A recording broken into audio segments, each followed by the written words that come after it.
Komisi A DPRD Maluku dukung diberlakukannya registrasi nomor ponsel.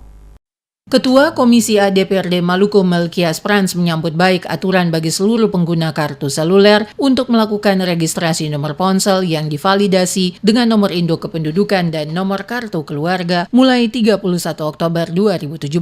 Menurut Melkias, kebijakan tersebut mempunyai nilai positif dan negatif. Dari sisi positif, jika nomor ponsel telah terdaftar, maka siapapun orangnya yang sengaja menyebarkan informasi hoaks atau menyesatkan, maka akan dengan mudah dilakukan pelacakan dan penangkapan kepada yang bersangkutan. Sementara itu, dari sisi negatif, kebebasan seseorang akan dibatasi. Selain itu, data-data pribadi bisa saja dimanfaatkan oleh oknum tertentu untuk kepentingan lain, termasuk juga penyadapan pembicaraan seseorang yang seharusnya tidak boleh dilakukan. Karena itu, hak-hak masyarakat juga harus diperhatikan oleh pemerintah untuk dapat dilindungi, dan bukan seenaknya saja melakukan penyadapan secara sembunyi-sembunyi tanpa izin tertulis dari pihak berwenang. Selain itu, bagi seseorang yang belum memenuhi persyaratan untuk mendapatkan KTP, maka akan menimbulkan persoalan baru karena tidak dapat mendaftarkan nomor ponsel mereka ke operator tertentu. Ya, pertama saya apresiasi ya bagi kebijakan pemerintah Republik Indonesia yang secara teknisnya dilaksanakan oleh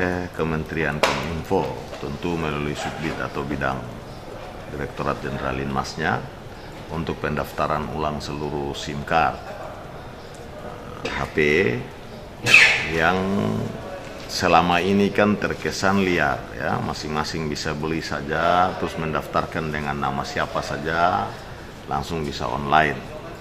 Nah, kalau diatur seperti ini kan bagus, maksudnya seluruh SIM card pemiliknya mendaftarkan dengan menggunakan NIK ya, nomor induk keluarga dan juga nomor KTP nasional. Seperti diketahui sebelumnya, pemerintah dan operator seluler akan memperlakukan registrasi nomor ponsel yang divalidasi dengan nomor induk kependudukan dan nomor kartu keluarga mulai 31 Oktober 2017.